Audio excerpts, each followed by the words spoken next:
बिहार में क्या होने जा रहा है। आज किसानों की जो माली हालत है बिहार में, शिक्षा स्वास्थ्य की जो माली हालत है बिहार में, इससे जनता त्रस्त है। महागठबंधन की सरकार तेजस्वी यादव जी के नेतृत्व में बनेगा। राहुल गांधी अगर कह रहे हैं तो क्या गलत कह रहे हैं।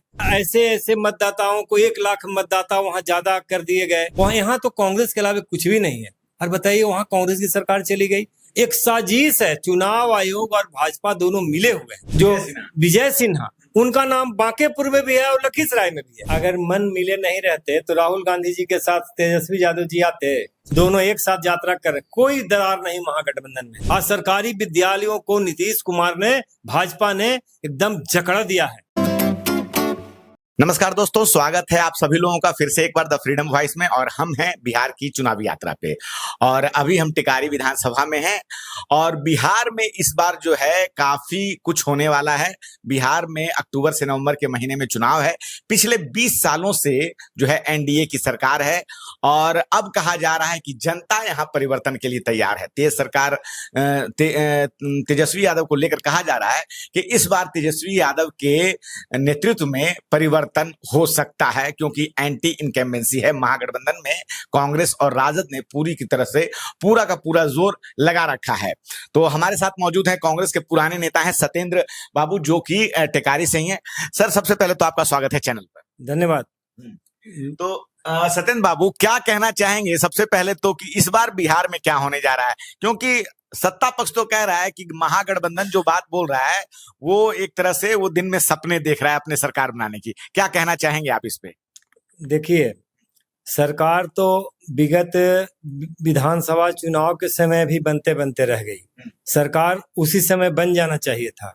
जनता बिल्कुल ही नीतीश कुमार की सरकार से, एनडीए से बिल्कुल बिल्कुल अलग है। बिल्कुल उससे उसका मोह भंग हो चुका है। उसके बहुत सारे कारण हैं और नीतीश कुमार युवा चेहरा है और कांग्रेस, राहुल गांधी का उन्हें आशीर्वाद प्राप्त है। और ऐसे में वो यहाँ बिहार में लगभग 80% मतदाता बिल्कुल ही, आज की जो अराजक स्थिति है बिहार में, भ्रष्टाचार का जो आलम है बिहार में, आज किसानों की जो माली हालत है बिहार में, शिक्षा स्वास्थ्य की जो माली हालत है बिहार में, इससे जनता त्रस्त है। और यहाँ की जनता बिल्कुल ही परिवर्तन चाह रही है।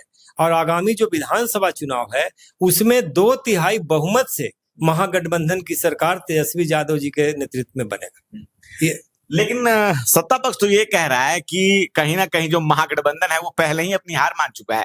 एसआईआर को लेकर जो हो रहा है सब कुछ, आज दिल्ली में भी देखिए राहुल गांधी को गिरफ्तार किया गया है और साथ में वहां अखिलेश यादव भी हैं, यहाँ पे तेजस्वी यादव विरोध कर रहे हैं। तो कहीं ना कहीं भाजपा और एनडीए के जो लोग हैं वो कह रहे हैं कि आप लोग लोकतांत्रिक व्यवस्था में विश्वास ही नहीं रखते हैं। आप एक अविश्वास पैदा करके अपनी सरकार बनाना चाहते हैं और चुनाव के पहले कहीं ना कहीं आप लोग हार मान चुके हैं। पहली बात तो यह है कि भाजपा से हम लोग नहीं कह पा रहे हैं ये बात। राहुल गांधी भाजपा को यह बात नहीं कह रहे हैं। राहुल गांधी एक संस्था जो चुनाव आयोग की है उस पर वार कर रहे हैं। भाजपा तो एक पार्टी बन गई है चुनाव आयोग का। चुनाव आयोग ही भाजपा का पार्टी बन गया है। दोनों में अनुनासिक संबंध है। राहुल गांधी अगर कह रहे हैं तो क्या गलत कह रहे हैं। विगत छत्तीसगढ़, महाराष्ट्र या आंध्र, मध्य प्रदेश इत्यादि राज्यों में जो हुआ आपने देखा नहीं। वहां ऐसे ऐसे मतदाताओं को 1 लाख मतदाता वहां ज्यादा कर दिए गए। भाई, दिखने से लगता था, छत्तीसगढ़ में मैं भी गया था, वहां जब मैं स्टेशन पर पहुंचा तो मैंने पूछा ऑटो वाले से, जो ऑटो रिक्शा होता है उससे, कि भाई यहाँ की क्या स्थिति। कहा कि यहाँ क्या स्थिति है, धूमल साहब ने क्या नहीं दिया छत्तीसगढ़ को। वहां यहाँ तो कांग्रेस के अलावा कुछ भी नहीं है। और बताइए वहां कांग्रेस की सरकार चली गई। एक साजिश है, चुनाव आयोग और भाजपा दोनों मिले हुए हैं और मिल करके इस तरह का काम कर रहे हैं। मतदाता सूची में व्यापक पैमाने पर गड़बड़ियां हैं और यह देखने को मिल रही है। एक एक आदमी का नाम 4-4 जगहों पर है। मैं एग्जाम्पल आपको देता हूँ। बिहार के उप मुख्यमंत्री जो विजय सिन्हा, उनका नाम बांकेपुर में भी है और लखीसराय में भी है। अब बताइए उसके बाद अब कहाँ कुछ बचता है, कहाँ कुछ बचता है भाई। जब आप उप मुख्यमंत्री हैं, डिप्टी चीफ मिनिस्टर हैं और आपका ही नाम 2 जगह पर है, तो भाई फिर और लोगों की क्या बात। इसका मतलब कि मतदाता सूची में भाजपा के इशारे पर चुनाव आयोग ने भारी गड़बड़ी की है और राहुल गांधी जो भी कह रहे हैं वह सत्य है। और इसकी जांच आप ही बताइए कि मतदाता सूची जो है सो कंप्यूटराइज क्यों नहीं मिलता है? क्यों नहीं मिलता है भाई? आप हमें क्यों नहीं देते हो? उसको हम देख लेते, 2 घंटे में पूरा क्लियर हो जाता। आप हमें दे रहे हैं मतदाता सूची, उसको देखने सुनने में ही लग जाएगा 1 बरस। आप हमको दो ना, वो मतदाता सूची राहुल गांधी मांग रहे हैं, उस तरह का मतदाता सूची तुम दो। अगर वो दे भाई, वो दे दे चुनाव आयोग या सो कॉल्ड भाजपा, तो फिर बात खत्म।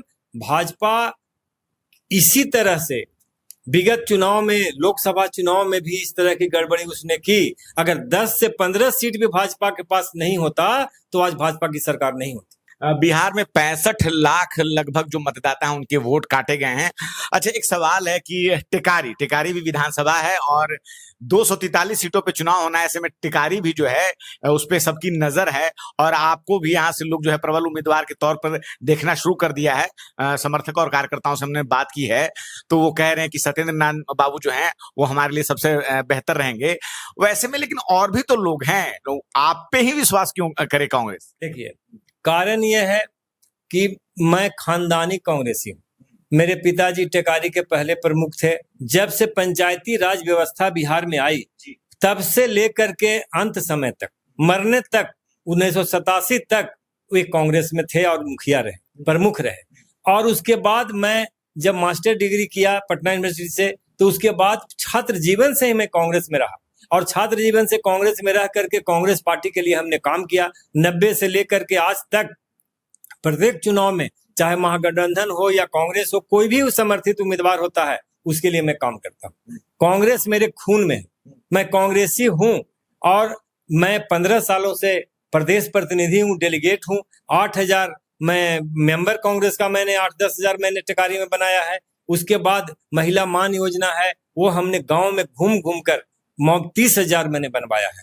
तो मैं लोगों के बीच रहता हूँ, लोगों का काम करता हूँ और मैं मुखिया, जिला परिषद, तमाम पंचायती राज के पदों को मैं रहा हूँ और आज भी मेरे पास लोग आते हैं और उनका काम मैं पदाधिकारियों से कह के सुन के मैं करवाता हूँ। तो ऐसे में लोगों का विश्वास मुझ पर है। उन्हें लगता है कि यह आदमी अगर चुनाव लड़ेगा तो टिकारी में जो जंजीर है गुलामी की, आज टिकारी का कोई बेटा विधानसभा में एक आध बार पहुंचे, शिवचन बाबू, उसके बाद टिकारी में दूसरे ही लोग आए। और तो टिकारी में अब लोगों को ये लगता है कि मेरे पास एक ऐसा उम्मीदवार है जो बाहरी जो उम्मीदवार है उससे बेहतर है और वह बेहतर ढंग से काम कर सकता है। तो ऐसे में मेरे ऊपर दबाव है कार्यकर्ताओं का। मैं कांग्रेस का हमेशा ही कार्यक्रम करते रहता हूं, चाहे कोई जयंती हो, ये हो, स्थापना दिवस कांग्रेस का हो। अकेले सिर्फ मैं ही हूं जो कांग्रेस, मेरे अध्यक्ष हैं, कांग्रेस के प्रदेश प्रखंड अध्यक्ष हैं, तमाम लोगों के साथ कांग्रेस की कमेटी टिकारी में है और हम लोग मिल करके कांग्रेस का प्रत्येक कार्यक्रम, प्रत्येक दिन को मैं करता हूं। अखबार इसके प्रमाण है। तो हम लोग चाहते हैं कि कांग्रेसी हो वह चुनाव लड़े और चुनाव जीते। चलिए, बिहार पे थोड़ा एक सवाल करते हैं कि पिछली बार चुनाव में 70 सीटों पे कांग्रेस लड़ी थी और 19 सीट कांग्रेस ने जीती थी। तो ये बात बाद में आई कि अगर कांग्रेस अच्छा प्रदर्शन करती तो शायद जो है पिछले बार ही जो है वो महागठबंधन की सरकार हो जाती। क्या इस बार ऐसा हो पाएगा या इस बार जो भाजपा कह रही है कि गठबंधन के बीच में, महागठबंधन में खुद ही में उनमें जो है ना कहीं मतभेद है, उनके मन मिले हुए नहीं है, आप क्या कहना चाहेंगे इस बात? अगर मन मिले नहीं रहते तो राहुल गांधी जी के साथ तेजस्वी यादव जी आते। 17-18 तो सासाराम से यात्रा टिकारी के क्षेत्रों में भी है, दोनों एक साथ यात्रा कर रहे, कोई दरार नहीं महागठबंधन में।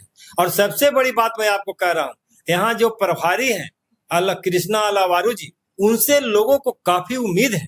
लोग ये सोच रहे हैं कि उनको जमीन का आदमी चाहिए, उनको पैसा का आदमी नहीं चाहिए, उनको बस वाला आदमी नहीं चाहिए, उनको 50 गाड़ी वाला आदमी नहीं चाहिए, उनको ऐसा आदमी चाहिए जिसका जमीन पर हमें उन्होंने कहा। मैं उनसे मिला, 3 बार ही मिला। मैं उनसे मिला, पहली बार तो उन्होंने कहा कि जाओ जमीन पर जाओ, मैं जानता हूं कि तुम्हारे पास जमीन है। 25,000 मान योजना करके मेरे पास आ, मैं 28,000 करके गया तो कहा कि वेरी गुड। तो उस आदमी से उम्मीद है मुझे। हम लोग तमाम कांग्रेस के जो लोग हैं जो हमारी तरह हैं, उनको ये लगता है कि अलावारी जी के रहते कोई गलत यहाँ नहीं होगा, कोई गलत नहीं होगा। हमारे कल मैं राजेश राम जी से भी मिला हूं, उन्होंने भी कहा है कि जो लोग काम करते आ रहे हैं जमीन पर, राहुल गांधी जी भी कह रहे हैं कि मुझे वैसे लोगों की जरूरत है जो लोग हमारे दल में समय अपना दिए हैं।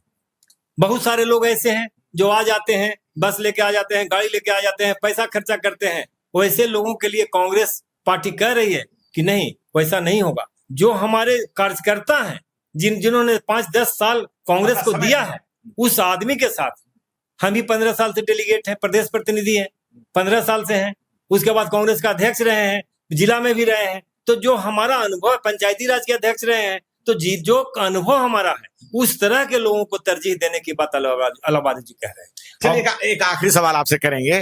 क्या लगता है इस बार बिहार में महागठबंधन सरकार बना पाएगी या फिर से 19-20 का मामला रह जाएगा और हर बार की तरह जो पिछले 20 सालों से कहा जा रहा है कि अब की बार सरकार बनेगी, और पिछली बार भी देखिए बहुत नाम मात्र का कुछ वोटों का अंतर था, कुछ सीटों का अंतर था, तो इस बार पूरा हो पाएगा या कि जो नीतीश जी जो बता रहे हैं कि 25 से 30 फिर से वो नारा पूरा होगा? आपको क्या लगता है? आप लोग, हालांकि आप तो विरोधी पार्टी के हैं, आप तो उनकी बात करेंगे, आप क्या लगता है? मैं विरोधी पार्टी का जरूर हूं, लेकिन मैं आपसे ये बात कहूंगा कि जब मनमोहन सिंह जी देश के प्रधानमंत्री बने थे और नीतीश कुमार जी यहाँ के मुख्यमंत्री बने थे, वह 5 साल बिहार का स्वर्णिम अवसर था, काल था।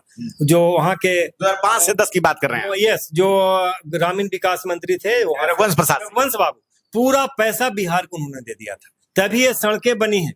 लेकिन आज नीतीश कुमार बेहाल है। भाजपा उन्हें पागल कर रखी है, भाजपा उन्हें पागल बना दिया है और नीतीश कुमार के हाथ में अब कुछ नहीं।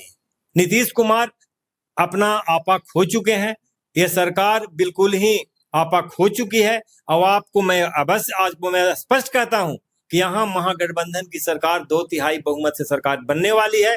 जनता यह अपना मन बना चुकी है। आप भी गांवों में घूम के देखिए, हर जगह लोग यही कहेंगे कि नहीं, यहाँ तेजस्वी यादव जी की सरकार बनेगी, कांग्रेस के साथ, महागठबंधन के साथ यहाँ सरकार बनेगी और बिहार का सर्वांगीण विकास होगा, यहाँ शिक्षा का विकास होगा। आज बताइए, आज मैं भी इस घर से अंडरवियर पहन के स्कूल में मैं पढ़ा हूँ, यहाँ इस विद्यालय में पढ़ा हूँ, 8 तक मैं 10 तक पढ़ा हूँ और यहाँ से मैं साइंस कॉलेज गया हूँ। साइंस कॉलेज में जाना एक सपना होता है। आज के 10 साल पहले, अगर आप बिहार के हैं तो आप जानते होंगे, पटना यूनिवर्सिटी में पढ़ना एक सपना होता है, वो भी साइंस कॉलेज में। मैं वहां गया हूँ। आज क्यों नहीं ऐसा हो रहा है भाई? क्या हो गया इन सरकारी विद्यालयों को? आज सरकारी विद्यालयों को नीतीश कुमार ने, भाजपा ने एकदम जकड़ा दिया है। उसका कहना यह है कि जो गरीब गुरबा है वो अनपढ़ है, ताकि हमारी बात को, लुभावनी बात को सुन सके और हमें वोट दे सके। अन्यथा जो इस सरकारी विद्यालय है, अगर विगत कांग्रेस सरकार की तरह अगर यहाँ पढ़ाई होती तो आज प्राइवेट विद्यालय नहीं पनपते। आज गरीब गुरबा जो है हाशिए पर चला गया है, उसका बच्चा अनपढ़ रह जा रहा है, 8वां का लड़का भी लिखना नहीं जान रहा है।